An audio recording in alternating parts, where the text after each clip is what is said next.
Bonjour à tous et bienvenue dans le flash d'information. Le peuple Agni Morofoué du Moronou était en fête hier à Bongouanou. La 4e édition de la fête du trône a célébré l'unité retrouvée après de longues années de dissension. Un événement placé sous le thème Trône du Moronou, facteur de paix et de stabilité, en présence du Premier ministre Robert Mambé-Begré, venu apporter son soutien au roi Nana Teua et à son peuple. Franck Wadio et Adama Kéré nous apporteront plus de détails dans le 13h. Unité et stabilité, des valeurs qui sont aussi au cœur du développement économique du pays. À Grand-Bassam, les investissements privés font l'objet d'un suivi rigoureux. Plus de 290 projets agréés ont généré un flux financier de 705 milliards de francs CFA selon le dernier rapport du Centre de promotion des investissements. L'objectif, c'est d'assurer une gestion efficace des projets bénéficiant des avantages du Code des investissements et garantir leur impact sur l'économie nationale. On voit cela avec Lanciné Bakayoko. Ce rapport d'évaluation des projets d'investissement agréés joue un rôle clé dans la reddition des comptes auprès des parties prenantes que sont l'État, les investisseurs ainsi que tous les acteurs de l'écosystème entrepreneurial. Il servira de base de remédiation et d'orientation future des politiques d'investissement en Côte d'Ivoire. Nous sommes en train de finaliser l'agenda des réformes 2025-2027 qui va permettre en fait de travailler sur 13 piliers. Et aujourd'hui, on a un nouvel indicateur de la Banque mondiale qui s'appelle Be Ready, qui comprend 10 piliers. Et donc, on a un agenda des réformes qui va passer bientôt en Conseil des ministres.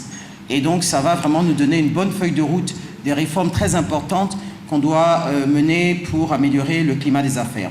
Selon le directeur général du CPC, Solange Amichia, cet exercice s'inscrit dans la volonté du gouvernement de renforcer la transparence et l'efficacité des politiques mises en place pour adresser l'essor du secteur privé ivoirien. L'investissement privé demeure un levier stratégique du moteur de progrès pour notre pays.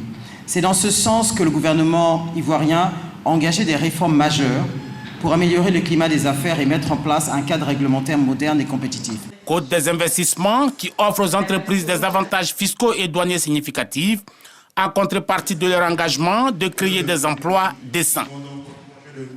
Et une dynamique qui s'inscrit également dans la promotion du consommé local. À l'occasion de la journée mondiale des droits des consommateurs, le ministre du Commerce et de l'Industrie, Souleymane Diarra-Souba, a mis l'accent sur l'importance de privilégier les produits ivoiriens et d'encourager l'adoption des énergies propres en phase avec la transition vers des modes de vie plus durables. On verra cela également tout à l'heure dans le 13h avec Lanciné Bakayoko. Que s'est-il passé à Solanzo, village à l'ouest du Burkina Faso? Depuis le début de la semaine, des vidéos d'une rare violence ont circulé sur les réseaux sociaux montrant des hommes armés circulant parmi des corps de femmes et d'hommes ligotés et parfois sans vie.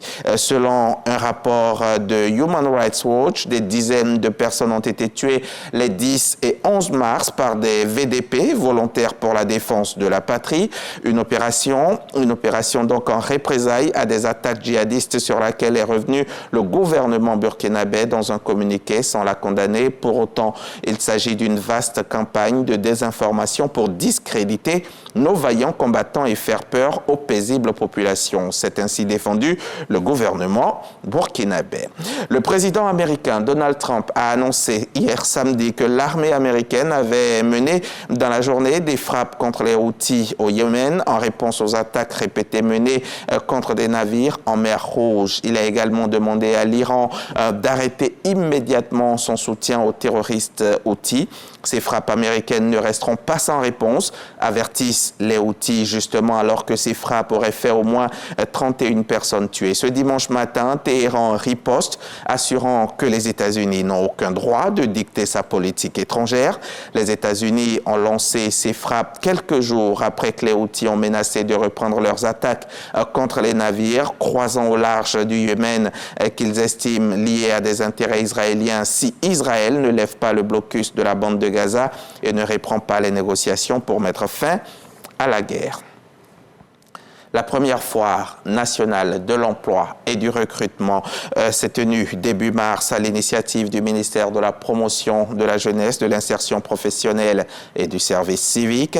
Une initiative qui a permis de rapprocher les jeunes des entreprises et d'apporter des solutions adaptées aux défis du chômage. Toutefois, les attentes restent nombreuses et l'enjeu de l'employabilité des jeunes demeure une priorité nationale. Tout à l'heure, à 13h, dans le cadre du magazine du dimanche, je recevrai M. Nikwe, Herman Nikwe, administrateur adjoint de l'agence Emploi Jeune. Il viendra nous dresser le bilan de cette première édition de la foire. On se retrouve donc tout à l'heure à 13h.